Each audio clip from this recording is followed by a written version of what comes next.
tal, amigos de Rebotando? Estamos una vez más aquí visitando sus hogares, sus trabajos, en donde ustedes nos visiten. El día de hoy estamos aquí con mi compañero y amigo Pepe Torres en Rebotando. ¿Qué tal, Pepe? ¿Cómo estás? Hola a todos amigos de las redes sociales y a Rebotar, pues aquí dándole una vez más a este programa de Rebotando y bueno, pues ojalá la gente participe y bueno, ya nos haga sus comentarios sobre este programa, ¿no? Sí, ya nos regañaron y dijeron que pues hablamos puras cosas banales y que somos puros hombres blancos heterosexuales y todo eso. De blancos no tenemos nada. Es lo que hay, ¿no? Y heterosexuales, pues espero que sí. Esperemos que sí. Y precisamente a la distancia, en esta ocasión, desde la hermana República de Puebla de Los Ángeles, se encuentra Guillermo Torres Quirós. ¿Qué tal, estimado Memo? ¿Cómo estás? Mi estimado Luis, mi estimado Pepe, saludos a la distancia, pero con gusto de pues una edición más de Rebotando. Y bueno, pues vamos a ver qué tal se pone hoy el asunto, porque hay mucho tema que sacar en el lavadero, mi querido Luis, mi querido Pepe. ¿Qué tal todo allá por Puebla, Memo? Bien, pues hay de repente lluvia y de repente más frío que en la Ciudad de México, sin lugar a dudas, paisajes espectaculares y hay pues muchos poblanos. Sí, hay gente que dice que el único malo de Puebla pues, son los poblanos. No, no es cierto. Saludos para todo el público de Puebla. Bueno, pues vamos a comenzar con el primer tema. Y antes de empezar, pues queremos hacer un acto aquí protocolario y pedir disculpas a nombre de todo el pueblo europeo al dios Zeus y al dios Thor, pues por todo el desagravio que ha habido en la Unión Europea, ¿no? Porque pues si ya en la Suprema Corte ya hicieron ese desagravio al dios Quetzalcóatl, pues ¿qué nos esperamos en otros países? ¿Tú cómo viste esta movida, Pepito, de la toma de propuesta de... pues es una incongruencia del régimen, ¿no? Como Noroña, unos días antes hubo un pleito, las famosas peleas que vimos ahí en el Senado, una de las fue derivado por el tema o una llamada de atención a Lili Telles. Margarita Zavala también. De Margarita Zavala por decir que Dios los bendiga. Y bueno, pues vemos en su esplendor todo un tema religioso ahí, ¿no? En la posición de la Suprema Corte de Justicia. Y bueno, pues toda la incongruencia del régimen, no solamente el tema del Estado laico, sino también pues en los festejos de cierta toma de posición, ¿no? Sí, claro, se va totalmente fuera toda esa parte de división de poderes. Se ve muy claro ahí la intervención del poder ejecutivo, del poder legislativo, pero pues sí, la verdad es que sí causó mucho revuelo toda esta ceremonia que es desde las 5 de la mañana. Yo creo que Hugo Aguilar ni a esa hora se para a chambear actualmente, pero ese día... No sabes, nunca sabido eso. Te voy a decir una cosa. Es un tema efectivamente incongruencia con el tema del Estado laico.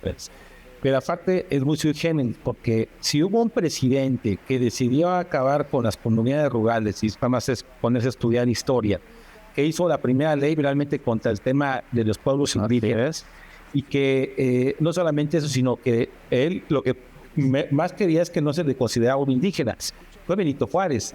Y Benito Juárez es el promotor de ese Estado laico y de esa austeridad, que efectivamente a las 5 de la mañana en Huilco, pues no lo vimos allí este tema de ceremonia, pero bueno, si hubiera sido solamente ese acto, ahí se hubiera quedado.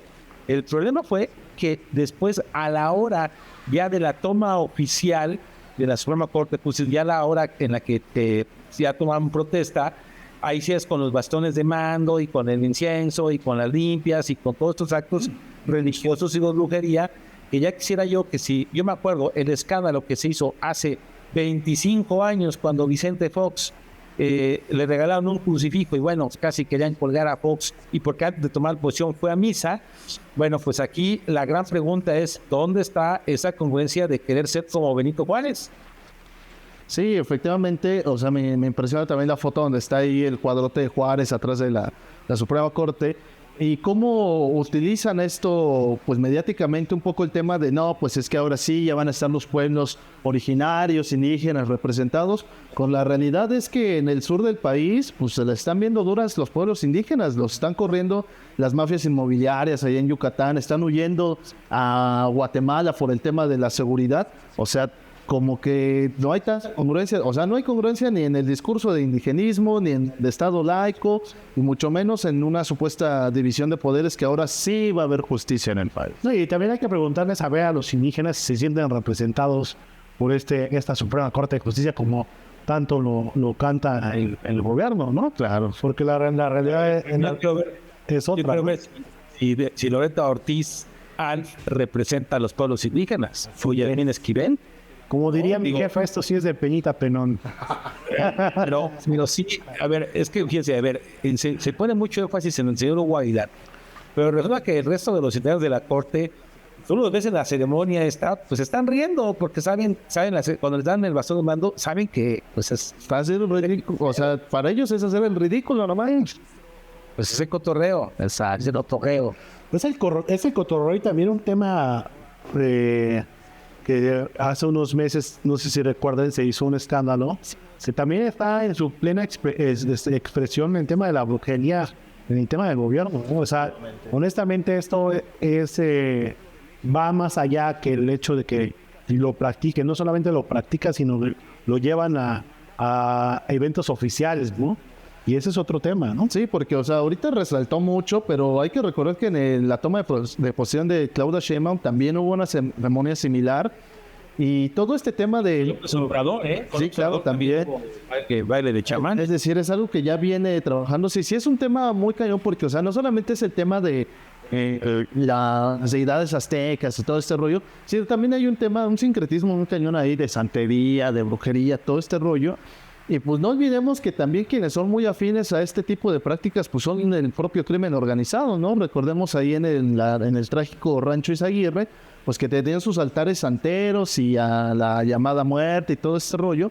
O sea, sí como que pues echan de ver como que andan ahí en cosas medio turbias, ¿no? Digamos. Medio. Cosas muy raras. Cosas muy raras.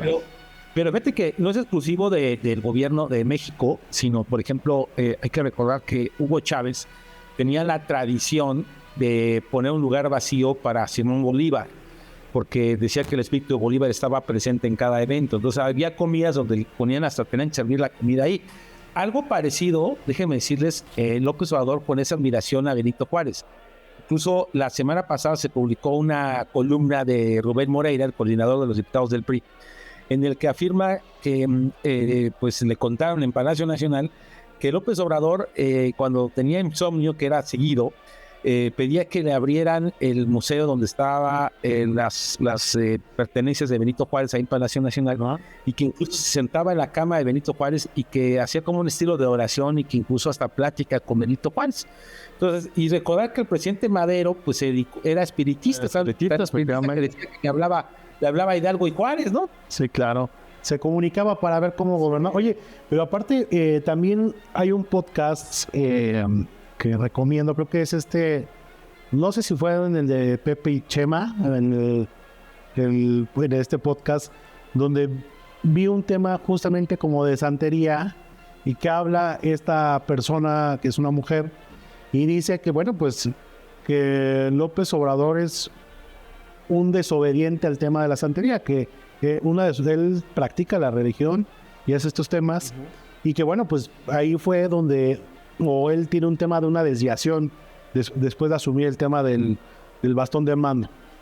No sé si tú lo llegaste a ver, Guillermo. Sí, yo no me acuerdo fue ahí, pero sí hay mucho tema de la vinculación con la santería en la política. Hay un libro histórico que son Los brujos en el poder, que es un libro ya que incluso ahí hicieron alguna segunda parte, siempre se ha mencionado de ese punto en particular, siempre ha estado ahí relacionado al tema de la brujería y del poder y todo eso, pero pues es que se vincula mucho estos temas para el juego del poder, porque pues el poder con poder, imagínense ustedes, y bueno, lo peor de todo es que nos estamos yendo por este tema y no por lo que en realidad esperaríamos que hiciera la propia nueva Corte de Justicia, que va a tener nuevos elementos a enfrentarse.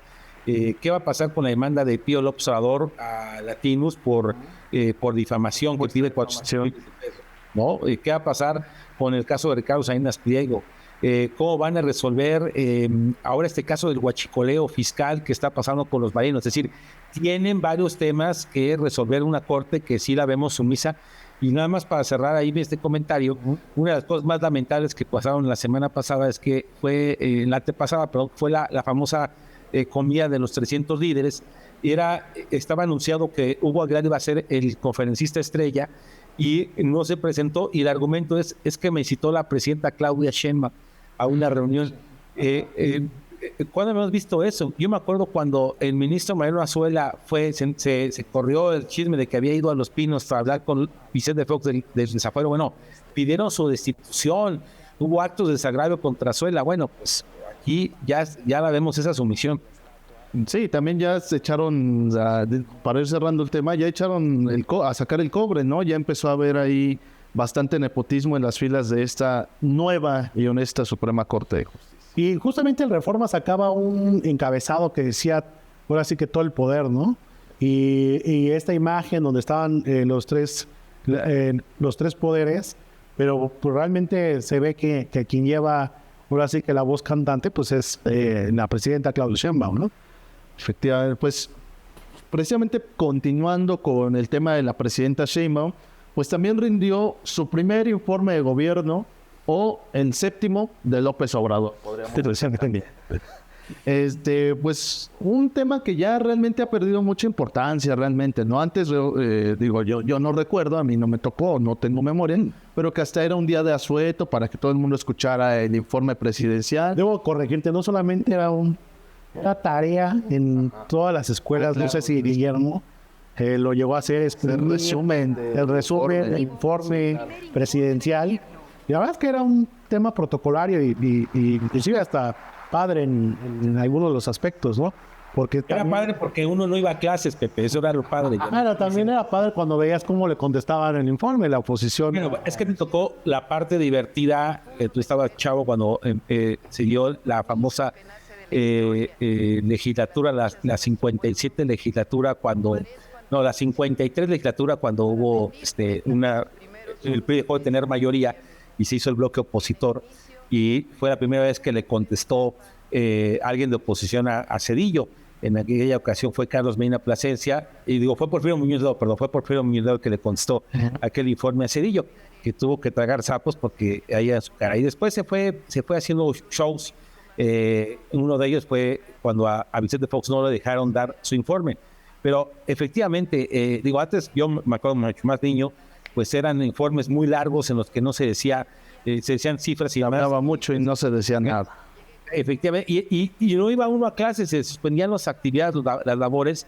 Era algo muy del protocolo cívico del país, de nuestro sistema político mexicano, rendir los honores al presidente. Esto fue cambiando, incluso la gran reforma que se hizo es que ya no fuera el presidente a escuchar el informe, que antes estaba obligado, sino que solamente entregar el informe y después citar a los secretarios para que hablaran sus cosas. Y eso fue efectivamente a raíz del gobierno de Felipe Calderón, de Fox y con Felipe Calderón, y bueno, a partir de ahí, empezó a perder el valor que tenía el informe.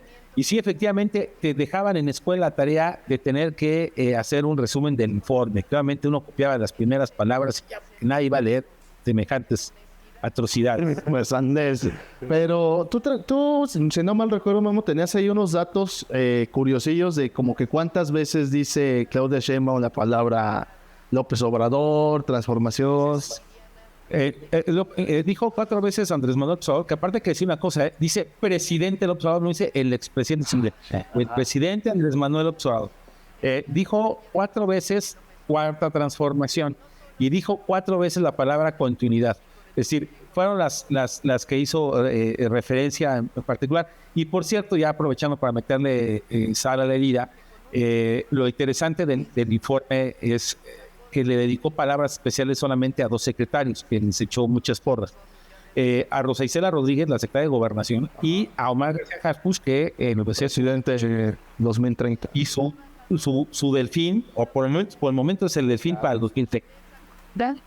No, pues yo también vi muy sumisos a algunos gobernadores con la presidenta, ¿no? O sea, como que sí echaron a ver que pues como que sí quieren quedar bien con la presidencia, ¿no? O sea, más allá de que... ¿Quién quiere quedarse sin su presupuesto? Sí, claro, evidentemente hay que buscar la papa, ¿no? Y también un poco algo que también vi que fue muy comentado fue también la posición en que sentaron algunos líderes.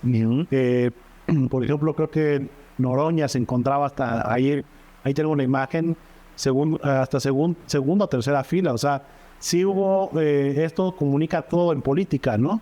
Que es la forma que te presenten de ser presidente del Senado y pues que te manden... Ya no era el presidente del Senado, ya en ese momento ya no era el presidente del Senado. No, ya no era. Pero todavía traía la colita, ¿no? Laura Itzel. Y los Monreal también, ¿no? Ya era la presidenta. La foto es la de Adán Augusto. Adán Augusto lo mandan a la quinta fila y es el titular de la Popo, el dueño del Senado, y ahora sí. A Andy lo ponen a sexta fila. Por ejemplo, a Ebrard, que tiene menor jerarquía como secretario de Economía, lo pone adelante el secretario de Hacienda, que en la estructura del gobierno es el tercero en importancia. Es decir, sí hubo, obviamente, definiciones políticas en el acomodo, pero principalmente yo diría en la forma en la que se estructuró, porque sí vemos pues quiénes son los consentidos de Claudia. Evidentemente. Sí hay un tema de grillas muy particular ahí. Iremos viendo cómo se van desarrollando porque pues sí se nota mucho los consentidos de Claudia y pues también el repudio que la misma presidenta tiene de algunos sectores. Oye, pero la verdad es que también una cosa que yo veo como un error es que la verdad fue muy pequeño el tema del informe. O sea, realmente fue todo su círculo, no hubo ni invitados. O sea, sé que serán como unas 300, 400 personas a lo mucho. Y después no tuvo ninguna réplica. Sí, inmediatamente ganó más lo de la corte que realmente lo que hizo el séptimo informe de Andrés Manuel López Obrador. Pero, pues pasando a otro tema importante también, apenas esta semana se dio a conocer el paquete fiscal de la Secretaría de Hacienda para 2026. Es decir, ¿para dónde van? ¿De dónde vienen los dineros?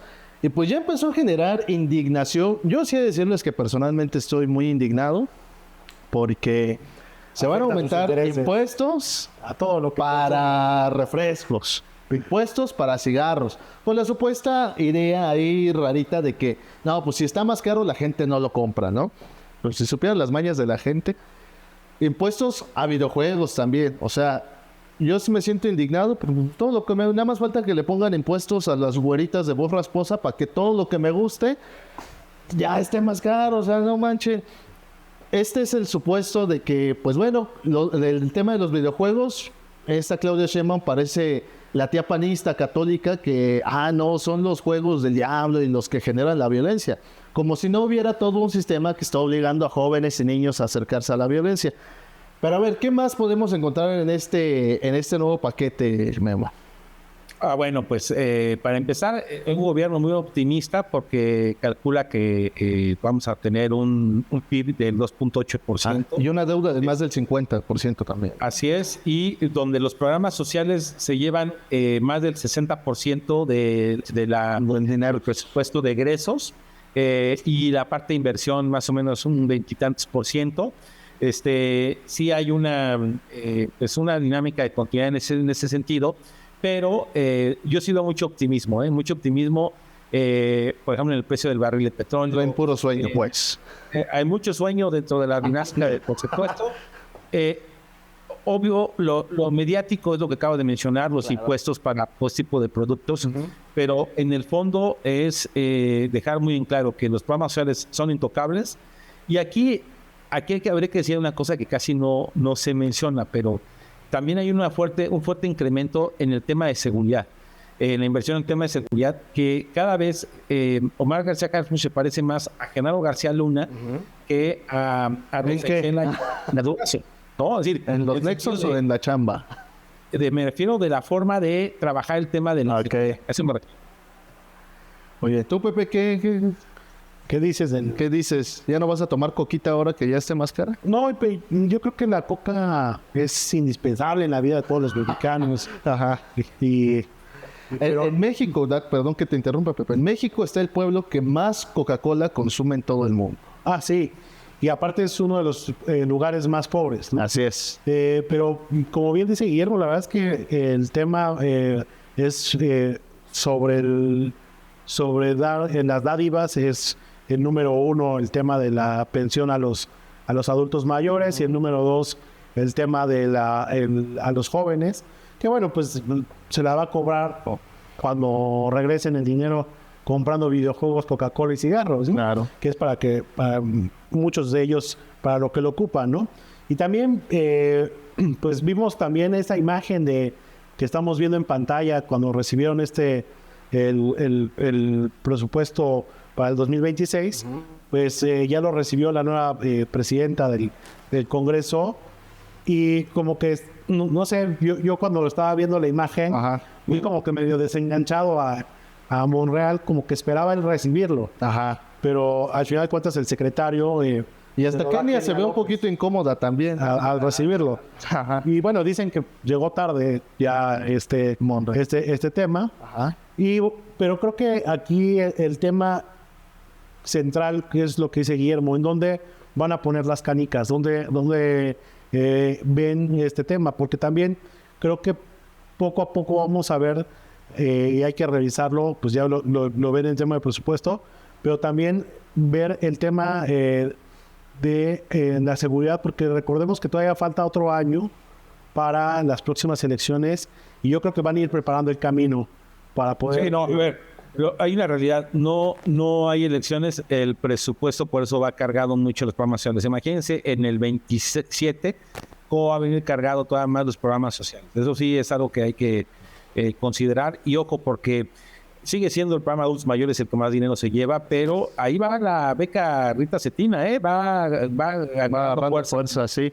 Pero ahora hay mucha gente que se escandaliza y dice es que Morena y sus programas clientelares, pero recordar que constitucionalmente todos los partidos votaron para que se añadieran estos programas a la Constitución. Sí, no, porque es políticamente incorrecto votar en contra de eso. Claro, pero se escandalizan y dicen, es que Morena lo hace por tener clientes, pero fueron todos los que estuvieron de acuerdo en que Morena pero teniendo... fue porque fueron obligados un poco en esa dinámica, pero también hay una triste realidad de todo eso, y aquí lo hemos dicho en este espacio, es que hay un empoderamiento del beneficiario social, es decir, el hecho de que te den dinero a ti, tú decides en qué gastarlo, creo que esa es la gran diferencia con los programas de antes, porque siempre han existido los programas para con búsqueda activa, siempre ha sido ese un tema. Oye, y Guillermo, ¿y crees que lo dejen tal cual como lo enviaron o crees que sí haya modificaciones por parte del Congreso? Yo creo que después del pleito que ha habido entre Sheinbaum con los líderes del Senado y diputados con Monreal y con Adán Augusto, yo creo que lo van a tocar muy poco. Sí creo, algo que no se ha dicho tampoco mucho es que hay una promesa que hizo la presidenta a los gobernadores. Por eso los gobernadores de oposición están muy de tapete. Hay una propuesta de que el dinero de la inversión va para el programa de los polígonos de infraestructura y ahí se van a beneficiar varios gobernadores. Entonces, sí creo que le van a meter la mano todavía algunas cosas, pero no como el presupuesto anterior, donde sí Monreal modificó el 25% del presupuesto original, cosa que nunca hubiera pasado con cabecita de algodón. Pues vamos a ver cómo resulta esto. ¿Hasta cuándo tienen para votar este presupuesto? Bueno, realmente tienen hasta, digamos, todo el periodo ordinario, claro. El 15 de diciembre, pero en teoría tendría que tenerlo aprobado para el mes de noviembre. Hay veces que lo votan hasta extraordinario. Sí, están ahí en la posada. Sí, bueno, eso en la época en la que no había una mayoría parlamentaria. Claro, ahorita sí va a pasar sin salivita, rápido. Pues bueno, para cerrar el programa, Memo, el detallón político de esta semana. Bueno, pues la verdad un poco medio lo adelanté el detallón con el asunto de la... entonces ya vamos. De los premiados o no en el tema del informe. Pero pues sí hay algunos temas ahí de chisme y el chef. Bueno, del detallón. Es que se han visto que declaran persona no grata a Claudia Sheinbaum allá en Perú. En Perú, exacto. Bueno, es interesante porque la declaran no grata y le dice tiene vínculos con él. Así directamente dice un legislador, tiene vínculos con el crimen organizado, con el cártel de Sinaloa. Vamos, destapa todo el asunto. Pero resulta que el legislador que lo dijo, uno diría, no, pues a lo mejor eso no. de acá súper conservador o la derecha, aquí demócrata cristiano. No, lo dijo uno de izquierda que en el pasado fue muy amigo de varios perredistas y varios morenistas. Solamente que hay que recordar que hay un enojo por el tema de Pedro Castillo, que el gobierno la apostó a Pedro Castillo, pero actualmente la presidenta de Perú y la mayoría del Congreso son gente de centro izquierda y de izquierda, que antes eran aliados ideológicos de Morena. Es decir, Morena prefirió apostarle al ala más radical, es decir, al ala madurista, al ala castrista, que a la otra ala, y por eso, pues eso fue lo que más coraje les dio a los congresistas peruanos. Entonces, ese sería parte del detalle que, ahora sí que no hay peor enemigo que el que antes fue conmigo. Eso es verdad. Pues bueno, con este detallón cerramos Rebotando de esta semana. Les recordamos que nos sigan en todas nuestras redes sociales como sabervotar.mx. También que no se pierdan el juego político cada martes y jueves. Ahí nos vemos como alrededor de las 7 de la noche. Y el dato político todos los miércoles a las 8:15 de la mañana. Y la columna, no se olviden, la columna escrita. Así es, sigan también sabervotar.mx. Ahí también estamos subiendo mucha información, varios artículos y la columna efectivamente. Y compartan este video. Dejen su like, dejen sus comentarios. Si les gusta, si no les gusta, todo nos ayuda. Entonces, nos vemos en una próxima emisión de Rebotando. Cuídense mucho y hasta la próxima.